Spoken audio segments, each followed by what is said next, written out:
Hello student, स्वागत है आपका एक और नए वीडियो में। आज हम जॉन कीट्स की famous poem sleep and poetry की समरी को अच्छे तरीके से समझ रहे हैं।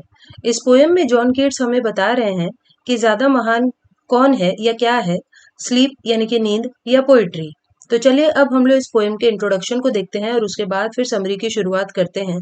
स्लीप एंड पोएट्री को जॉन कीट्स ने दिसंबर 1816 में लिखा था और इस पोएम को लिखने का आइडिया उन्हें तब आया था जब वो अपने दोस्त ले हंट के घर में रह रहे थे और तब उन्हें नींद नहीं आ रही थी। उन्हें काफी डिफिकल्टी महसूस हो रही थी सोने में, क्योंकि सोने के जस्ट पहले पोएट्री के बारे में दोनों दोस्त शाम को इतना ज्यादा स्टिमुलेटिंग डिस्कशन करते हैं कि पोएट्री ऐसी होती है वैसी होती है। इतना ज्यादा वो लोग डिस्कस कर लेते हैं कि जॉन कीट्स का जो दिमाग है वो पूरी तरीके से स्टिमुलेटेड हो जाता है और इसीलिए नींद नहीं आ रही होती उन्हें। A bed had been made up for him in the parlor study, in which there were classical busts and pictures which looked down on him from the walls.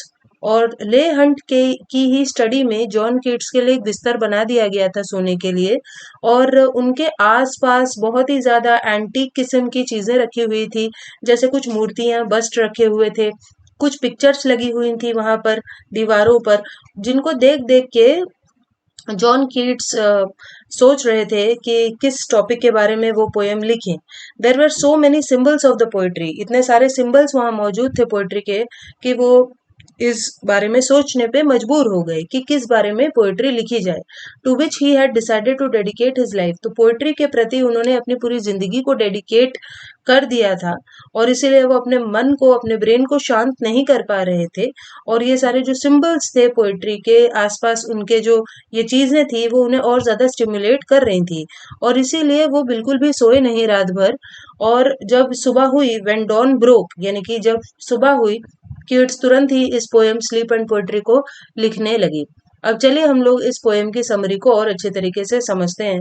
तो पोएम की शुरुआत होती है जहाँ पे जॉन कीट्स बहुत सारे questions पूछते हैं, रिडल्स पूछते हैं, जैसे what is more gentle than a wind in summer. तो वो पूछते हैं कि एक गर्मी गर्मी के मौसम में विंड से ज्यादा जेंटल क्या हो सकता है, यानी कि एक हवा के झोंके से ज्यादा अच्छा हमें क्या महसूस करा सकता है। To which Keats gives his own answer, तो इन सभी क्वेश्चंस का कीट्स खुद ही आंसर देते हैं कि समर में विंड से भी ज्यादा स्लीप अच्छी है।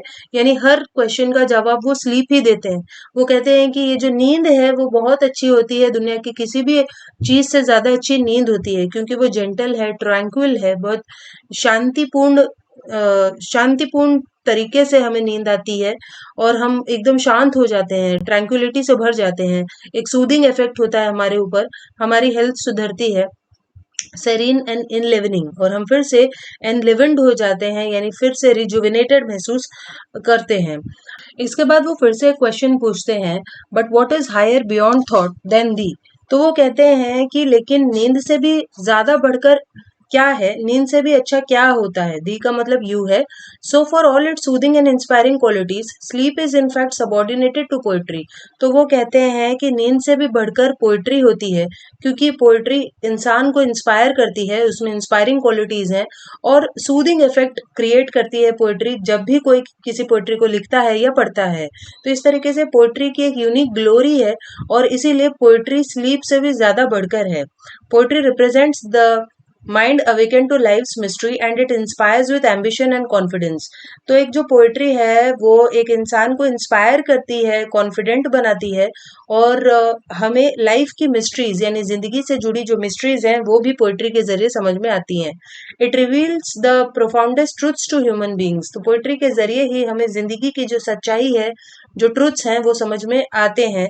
And celebrates the very highest achievements of human kind, और पोएट्री के जरिए ही हम इंसान ने जो कुछ भी हासिल किया है उन चीजों को हम सेलिब्रेट कर पाते हैं। Keats then states his own devotion to poetry and praise for her for inspiration to penetrate the mysteries of nature and what it is to be human. इसके बाद कीट्स अपने खुद के डिवोशन के बारे में बात करते हैं कि किस तरीके से वो पोएट्री के प्रति पूरी तरीके से समर्पित हैं और वो प्रे करते हैं पोएट्री को कि पोएट्री उन्हें ऐसे ही इंस्पायर करती रहे ताकि वो नेचर की मिस्ट्रीज को समझते रहें। To be a poet for Keats means to be gifted with insight into all aspects of life. तो वो कहते हैं कि क्योंकि मैं एक पोएट हूँ, तो पोएट होने के कारण ही मुझे ये इंसाइट का गिफ्ट मिला है, यानी मुझे अपनी कॉन्शियसनेस में झांकने का, अंतरात्मा में झांकने का एक गिफ्ट मिला है, इसीलिए क्योंकि मैं एक पोएट हूँ। And to communicate that insight in language, और जो मैं महसूस करता हूँ अंदरूनी तरीके से, उस इंसाइट को मैं अपने लैंग्वेज के जरिए दूसरों को भी समझा पाता हूँ, ऐसे वो कहते हैं, कम्युनिकेट कर पाता हूँ to the imagination and to the intellect, अपने इमेजिनेशन और इंटेलेक्ट के जरिए दूसरों को वो चीजें समझा पाता हूँ पोएट्री के जरिए। Keats aims for a sort of immortality, the reward for a life devoted to his art. तो वो जानते हैं कि पोएट्री के प्रति समर्पण के कारण वो इमोर्टल हो जाएंगे, यानी भले ही उनकी जो जिंदगी है वो खत्म हो जाएगी, लेकिन क्योंकि वो पोएट है, उनकी पोएम्स अमरता हासिल करेगी और वो भी अमर हो जाएंगे। However, he doubts whether fate will grant him a sufficiently long life. तो वो अब डाउट कर रहे हैं कि जो उनका नसीब है वो इतना अच्छा नहीं है, तो वो जान गए थे कि वो मरने वाले हैं, और इसीलिए उन्हें बड़ा डाउट है कि उन्हें लंबी जिंदगी मिलेगी, इतनी लंबी कि वो अपने एम्बिशंस को अचीव कर सके। वो जानते हैं कि उन्हें उतनी लंबी जिंदगी नहीं मिली है। He fears that he will die with so much unaccomplished. तो वो उन्हें ये डर है कि वो बहुत कुछ अकम्प्लिश किए बिना ही मर जाएंगे। Life is but a day although he dismisses so sad a moon. तो वो कहते हैं जिंदगी क्या है, बस एक दिन के बराबर है, जिंदगी बहुत छोटी होती है, और जॉन कीट्स की जिंदगी तो वैसे भी बहुत छोटी थी। सो वो कहते हैं he dismisses so sad a moon, और इसीलिए एक दुख भरी आवाजें मोर्निंग अप ना करें, ऐसा वो कह रहे हैं, और हमेशा खुश रहें। Instead rejoicing at life freshness never lasting long enough to grow still. इसीलिए हमें रिजॉइस करते रहना है, खुश रहना है, इसीलिए क्योंकि जिंदगी बहुत छोटी है। He then ask for 10 years in which he can immerse himself in poetry. इसके बाद वो कहते हैं कि काश उन्हें बस 10 साल मिल जाए, ताकि इन 10 सालों में वो अपने आप को पोएट्री में डुबो सकें और अपने ये जो इमोशंस हैं उसे पोएट्री के जरिए दर्शा सकें, through which his deep artistic appreciation of nature will carry him, choosing each pleasure that my fancy sees। ताकि जो भी उनके फैंसी यानी इमेजिनेशन में जो कुछ भी आता है उन चीजों को वो अपनी पोएट्री के जरिए लोगों तक पहुंचा सके। Much though he loves the sensuous pleasures of nature, however, Keats also acknowledges that a serious poetic career embodies more than poems which celebrate the pastoral landscape।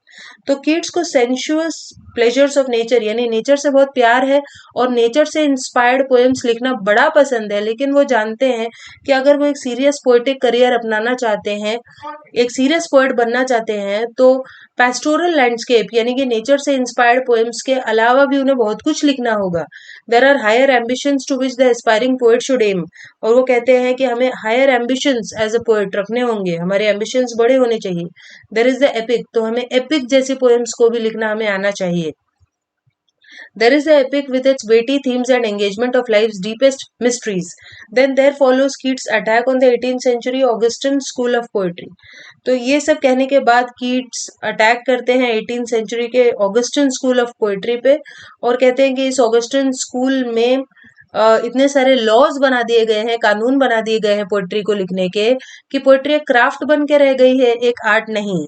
तो वो इन चीजों को रिजेक्ट करके क्रिटिसाइज करते हैं ऑगस्टन स्कूल को। The vibrant organic beauties of nature were subjected to dry rules. तो वो कहते हैं कि ये जो ऑर्गेनिक तरीके से एक पोएट्री जो निकलती है, वो जो ऑर्गेनिक पोएट्री है, वो बिगड़ रही है तुम्हारे ड्राई रूल्स की वजह से। तो इन ड्राई रूल्स को वो पूरी तरीके से रिजेक्ट करते हैं। Keats then defines the true purpose of poetry. इसके बाद वो पोएट्री का क्या काम है इस चीज को बताते हैं। It should be a friend to soothe the cares and लिव द थॉट्स ऑफ मैन। तो कहते हैं कि पोएट्री तो एक फ्रेंड है जो हमारे विचारों को ऊंचा उठाती है, हमें सूद करती है, हमें शांत करती है। Poetry needs deal only with beauty and Joy but with darkness and death. तो कहते हैं कि पोएट्री बस ब्यूटी और जॉय के बारे में ही नहीं होनी चाहिए। Poetry needs to deal not only with beauty and joy, सिर्फ ब्यूटी और जॉय के बारे में ही नहीं होनी चाहिए पोएट्री, बल्कि मौत के बारे में, डार्कनेस के बारे में भी पोएट्री होनी चाहिए। Only by confronting painful reality can it console humanity. तो जब तक पोएट्री इस पेनफुल रियलिटी को कन्फ्रंट नहीं करेगी, पेनफुल रियलिटी के बारे में नहीं लिखेगी, लोगों को जब तक वो पेनफुल रियलिटी के बारे में नहीं बताएगी, तब तक जो लोग हैं, ह्यूमन बीइंग्स हैं, वो सेलिब्रेट ही नहीं कर पाएंगे अपनी ह्यूमैनिटी को, और अपने इंसान होने की अहमियत को लोग समझ ही नहीं पाएंगे जब तक उन्हें पेनफुल रियलिटी जैसे कि डेथ के बारे में जब तक उन्हें नहीं बताया जाएगा। Keats then pays tribute to his friends. इसके बाद वो अपने फ्रेंड्स को एक तरह का थैंक यू बोलते हैं, ट्रिब्यूट देते हैं, whose learning and support have been so important to him, क्योंकि उनके फ्रेंड्स के कारण ही वो बन पाए जो कुछ भी वो तब थे. Specifically, he pays tribute to all that his friendship with Leigh Hunt has meant to him. तो ले हंट के साथ जो उनकी दोस्ती रही है उसे वो ट्रिब्यूट देते हैं. And specially his frequent visits to what he describes as the poet's house. और वो कहते हैं कि ले हंट बड़े अच्छे हैं, इसीलिए उन्होंने जॉन कीट्स को अपने घर में, अपनी लाइब्रेरी में, और जो प्लेजर का टेम्पल है यानी कि वो जगह, यानी उनका घर जहाँ पर वो पिक्चर्स और वो स्कल्पचर्स, मूर्तियां रखी हुई हैं क्लासिकल ऑब्जेक्ट्स की, उस जगह पर जॉन कीट्स को जाने दिया. इस चीज के लिए कीट्स ले हंट के प्रति बहुत थैंकफुल महसूस कर रहे हैं. इसके अलावा अपनी लाइब्रेरी में जाने दिया, तो इसीलिए वो ले हंट को फ्रेंडशिप और सपोर्ट के लिए थैंक यू करते हैं.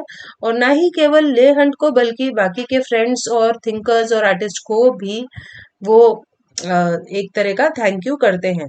इसके बाद वो अपनी पोएम को एंड करते हैं by saying that he leaves his verses, howsoever they be done, in the same spirit of love and pride as a father does his son.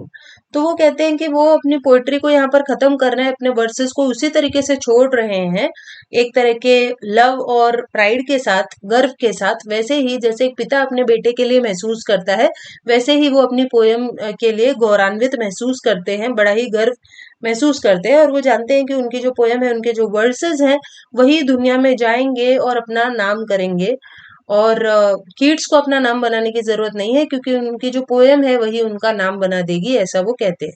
और यहीं पर ये जो पोयम है वो खत्म हो जाती है. सो आई होप आपको ये पोयम समझ में आई होगी.